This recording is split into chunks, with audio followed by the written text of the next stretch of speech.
name is Landey Patton. My business is King Street Insurance. It's a State Farm agency here in town, and we do insurance, financial services, basically anything you can think of when it comes to insurance, except medical. Okay. Group medical, I don't play with that space. But yes, but auto and home. Auto and home and workers' comp, all the business insurance that you need, and your employee benefits and life insurance and 401ks, all that sort of stuff. All of that good stuff. Yeah. How did you get into insurance? I have a master's in geoscience, so I went into geology, and my first career was oil. So I was out in the Midwest, and then most recently up in Alaska, right in 2016, which was the oil crash, and I was bored. I was working about... Had a little time on your hands? Yeah, I was working about 20 hours a month, and I needed some change, something else different. So I thought I'll be a financial advisor in 2016, yeah. And my wife's best friend has a insurance agency in DC, so I was talking to him, and he was like, "Hey, why don't you do this?" And I was like, "I can do that." So yeah. You're like, that seems simple enough. Yeah, I was always giving my employees in the oil field financial advice. So I thought, well, might as well get paid for it, right? Yeah. Did you have someone that kind of mentored you through this process, like changing from the oil industry into insurance? Yeah, like he did for sure. Like he's got a massive agency. He's very well established, so that was really helpful to have him. Absolutely. Yeah. Did he give you any good advice? As far as changing it's like career constant advice. Well, I mean, I'm fairly stubborn, so if you focus on something long enough, then you'll make it happen. So it was more sort of the day-to-day sort of, what do I do in this situation, that sort of stuff. Less of the overarching direction, if that makes sense. It does make sense, yeah. What do you find most rewarding about what you do? I get to meet tons of people, and even if it's a short period of time, hearing their story, what they do, how they do it, things like that, it's pretty interesting. Yeah. Do you have a favorite story? I wouldn't say I have a favorite story necessarily. It's hard to keep track of everyone, but just I'm curious about how a lot of different industries work. Most people don't know where their gas comes from, but I worked in the North Slope, so I've seen firsthand like the downstream and the upstream cycles on making petroleum to put in your car. So hearing from other people who start cybersecurity firms, or I've got big clients who have they do the site prep for construction, where specifically if you're building a high rise and you need pilings that go into the ground, and they'll prep the ground to accept those and be structurally sound. So I mean, all sorts of really interesting ways to make a living. So yeah, meeting interesting people with career paths. Yeah, that's what I love about being here too. Is same thing. Yeah, meeting people and hearing the backstories of details of things that you would never think of, right? Yeah. Like where we get our gas from to put in the car, right? And you know all about it. Not some. I know enough. Enough to be dangerous, right? Yeah. What do you find challenging about the insurance industry? Challenges? So you have different challenges depending on which avenue you go into insurance, right? There's different acquisition models, whether it's captive agencies or independent agencies, or direct to consumer, like Geico or USA. They don't have an agency force. As a captive agent, the challenge is the biggest challenge is probably maintaining a positive mindset when rates aren't in your favor. Mm-hmm. A lot of people still, price is important to them, right? So when, as a captive agent, I only offer State Farm products. And can you tell me what a captive agent is? Can you describe that to me? Essentially that. I'm an independent contractor for State Farm, so I pretty much only represent State Farm when it comes to insurance policies. So if the price isn't in my favor at that time, then it makes it harder to overcome that barrier to bring on a new client. So staying positive when you hear a lot of no, and and you have to quote and work so many more policies and more conversations with more people to bring on the same amount of clients. So that's probably the hardest on the captive channel. And on the independent channel, you have access to a lot of different carriers, but there's oftentimes less support, and from the carriers themselves, you have to keep track of changes for so many different companies, and also sometimes the rate is not in your favor, right? Right. Like right now, it's great. State Farm, the rate is in our favor, so it makes it very easy to bring on more clients. And the rates are always changing. Right, it's a saturated market. Everyone theoretically should have insurance, right? So if the pool has 100% participation, then the companies are just competing over market share. So if one company is like, hey, I want to increase market share at the expense of more claims or whatever, then they'll maybe reduce their prices to bring on more people. And vice versa. If claims are going up, then maybe they chop all the people who are getting into accidents, right? Yeah. So it's not personal when an insurance company drops you.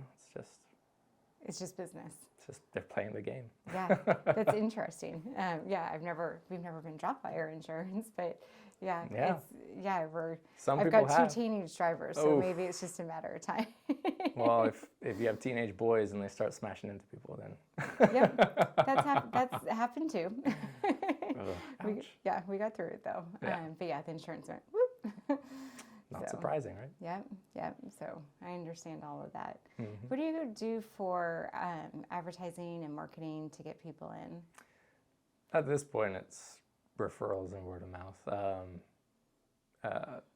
Chamber of Commerce helped a lot. Networking a lot in the community has really introduced me to some folks who've made big impacts. LinkedIn in 2018 was really good.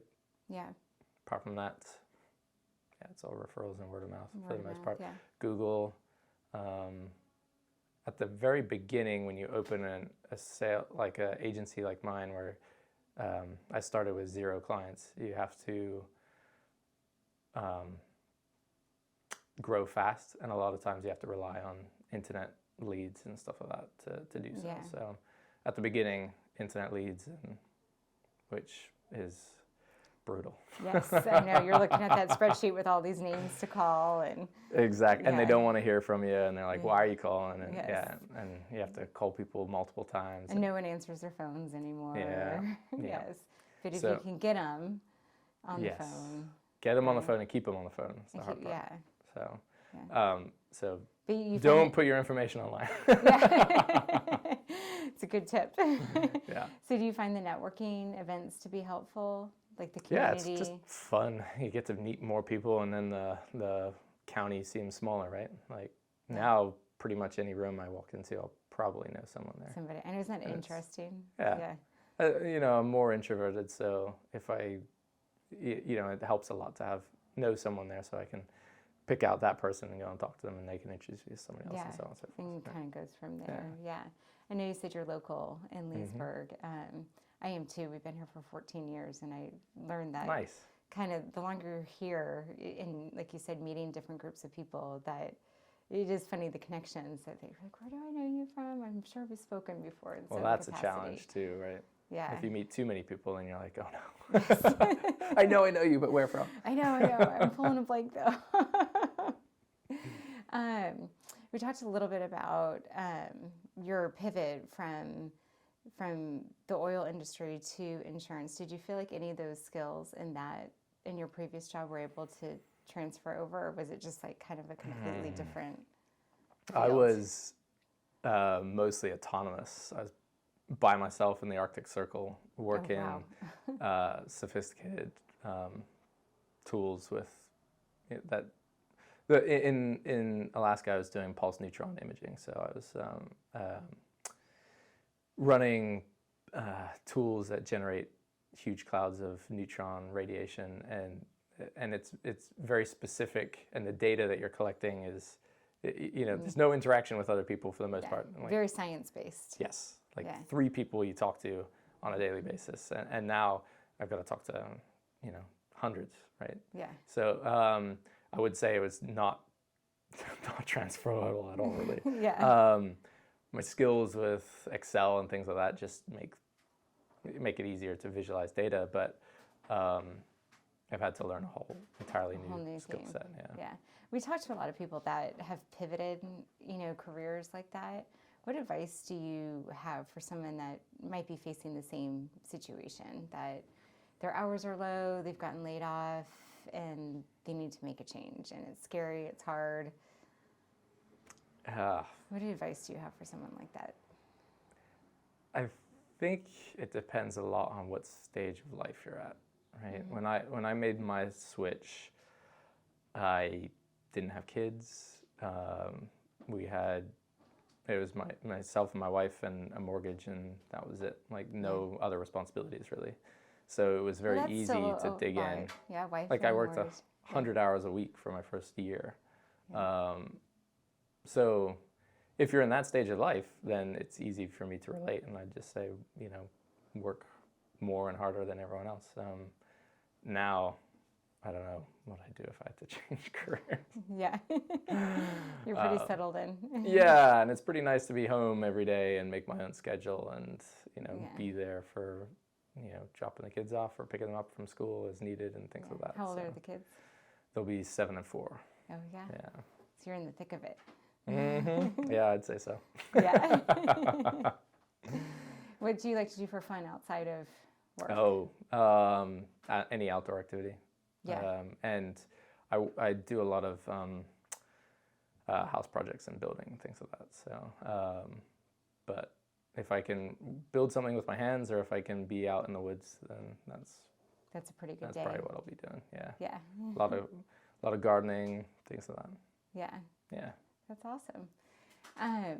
Tell me a little bit about insurance in general, and what advice you might have for someone. I know we talked about career change, but what advice would you have for someone getting into the insurance industry in general? Maybe a young kid graduating from college that wants to get into insurance. It would be that it gets easier the longer you're in it. So I found that with most of the folks that I've hired, the 6-month mark is really kind of where you're less. You've overcome that I guess nervousness around calling or whatever, right? And you just say, whatever, it's just somebody else. So around 6 months, people start hitting their stride, but at around 3 years is probably where you start feeling a little bit more comfortable. So it's just, if you want to make it, it's a good industry long term, but you got to stick it out through the hard times. Do you find a lot of people kind of throw in the towel Absolutely. too early? Yeah. I mean, in my first 3 or 4 years, I probably hired about 50 people. Wow. And 2 of them are with me now. Wow. So most people don't. Even though I'm brutally honest with everyone who comes in. I'm like, your likelihood is you're not going to make it. You have a 10% chance. And people are like, no, I could do it. And I'm like, okay, if you want to do it, I'll give you a shot. And yeah. How do you weed those people out? I don't. You don't? Give people a shot if they want it. You know, I set the expectation. I say, hey, look, this is what I did. This is what other folks have done. These are the ones that were successful. These are the ones that weren't. This is what it takes. And if you want to give it a shot, I'll give you a shot. But you know, you're the only one who's going to make it happen, because no one, in order to push you as hard as you probably need to at the beginning, it's just going to be a horrible work environment. So I just put it on themselves and say, hey, look, you prove that you can do it. It's like sink or swim. Absolutely. Yeah. What coaching advice do you have for them? Well, a lot of it advice, is more. I should say skills. Like what kind of skills are you giving them to get through to that? Succeed? Well, it's more just at the point of call or whatever, like right after they get off a call or something, or if they have questions about certain plans.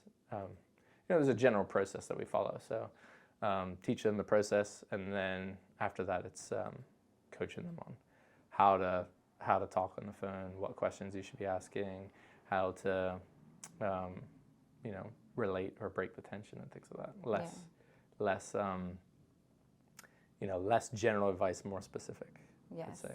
Did you find that as a coach and mentor? Did you find that kind of deflating? Or that when deflating? People leave? Yeah. You're like, man, I just poured my heart and soul into this person, and they're gone. I mean, I think it does wear on you a little bit. I mean, I haven't hired someone in 3 years now. Yeah. But it sounds like you found your people. Yeah, I mean, you can always hire more and grow, right? But just in the last few years, we made some like personal changes, like selling house, moving house, some larger scale renovation projects and things like that. So I didn't have as much time to dedicate to training new folks. So we sort of kept our lean team, but I don't know. I interviewed someone last week and offered them a position. Okay. So we'll see what happens there. But yeah, I think it goes in waves. Like if you can certainly get burnt out if you're, coaching and mentoring and working somebody up, and then they leave after 6 months because they can't hack it. Yeah, and you're trying to train them and get your own stuff done, and it can be challenging. Yeah, a lot of it is basically I give them everything that I would do, so it just takes a lot longer to get through the day. Yeah. So you just hired somebody, so that means that there's some growth. I haven't. I offered them a position. I haven't hired them yet. So in progress. So they where do you have some see things they have to do first? Got it. Where do you see the growth of your company going in your business? I don't know. You planning on expanding, bringing in more people? Oh, for sure. Yeah. We'll definitely grow with staff, but nowadays everything is remote. My employees left in COVID, so we bought our office building in 2019, and then everyone left. So I was like, I have this huge building by myself. Like, everybody come back. What am I? Yeah. So we work well remote. So now I basically subdivided my office and gave myself one room. So nice. Leased out the other spaces in the building, and I have one room, and I have space for 2 other people, and train them up, let them go remote if they want, and so on and so forth. Yeah. I feel like a lot of businesses went through that in COVID, that they were giving up their spaces because they're like, we can operate pretty efficiently on Zoom calls and remotely and not pay for this huge space, right? Yeah. Look at Tyson's and DC and stuff. Yeah. Like, you have huge commercial office buildings that are empty for the most part. It's vacant, I know. But I found that there is a demand for people who want space, but they don't want 2,000 square feet. They want 100 square feet, right? Right. Yeah. They don't want to be spending $3,000 a month in rent. So. Efficiency, or even renting a smaller one of those little work hub places. Yeah. Yeah. So we've had no problems at all filling the building. Like I have 2 to 4 people a month reach out looking for space. I'm like, gotta buy more buildings, I guess. Yes. Right? Keep renting them out. Make some revenue. It's smart. Do you have a favorite avenue of insurance that you like working in the most? Not really. I mean, it's more fun talking with business owners because it's more complicated. There's more aspects to it, and a lot of times people have grown a lot or made mistakes in the past, so there's more value to add, essentially, right? Yeah. If it's just your homeowners and car insurance, which we do all day long with your umbrella and all that, it's pretty simple. Pretty standard. But with the business owners, it's more fun, right? Yeah. Like how many thousands of dollars of cameras are surrounding us, right? Yeah. A little bit, right? Yeah. Yeah, you have to invest sometimes to get back. Yeah, for sure. Is there a favorite story, like client story you have that was super rewarding to you? Someone that you were able to help? Something that stuck with you that was like, I'm going to continue on this path and continue giving that amazing customer service to my clients? I think a lot of agents at some point have a death claim that really impacts them. They've sold life insurance to somebody that maybe didn't want it or need it, and then something happens to them, and then you're able to support their family I could see by delivering the claims check or whatever. I haven't had any of those. I've been in this 8 years. None of the clients that I've written life insurance have passed away, thankfully. Yeah, that's a good thing. Yeah. So probably the most impactful ones is, when people are, paying too much or their insurance is all wrong and you get to make that fix. And I saved somebody probably $1,000 a month once, which was impactful for them. That's huge. And that's probably like the top end of the range, right? Yeah. A couple of times it's been like $300 or $400 or $500, and people are pretty excited about that. Sure. But even just the ability to kind of look at what they have and assess what they have and assess what they need to add or maybe remove, you can help them with that. Yeah, it's a lot of times where people think everything's good because they've had it the same way forever. And then you're like, well, hey, did you know that you're covered for $25,000 in a liability claim or something? And they're like, what? The most common question I ask anybody when they come to me for personal lines insurance is, if you were in a hypothetical accident, you hit somebody and they sued you for $400,000, how much do you want the insurance company to pay? And almost everyone says all of it, and almost every time they're covered for $100,000, or in the worst cases, 25 or 30 grand. So how often should people be assessing their insurance? I mean, like, independent agents will tell you every year.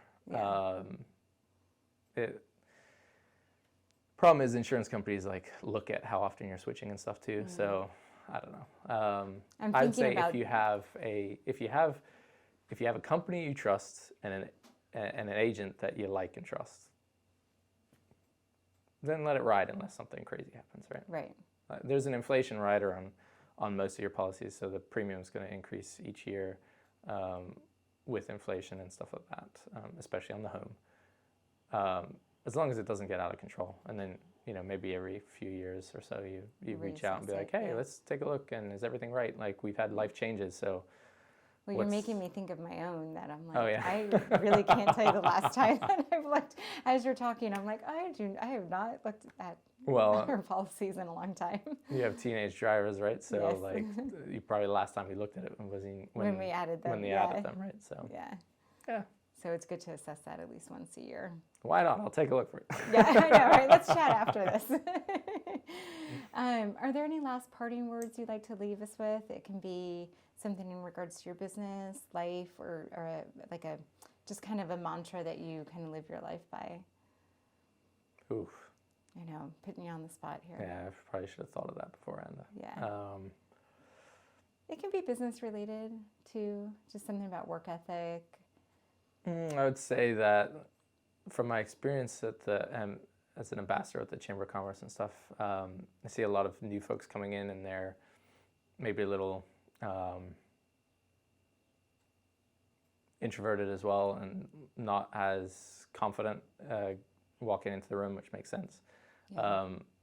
So my advice to those folks is basically just keep showing up.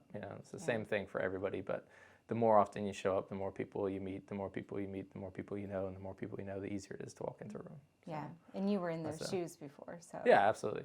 And it's okay to, you see the people in the room who are extroverts because they have big personalities and everything, and it's okay to not be that. That's not going to impact you. Yes.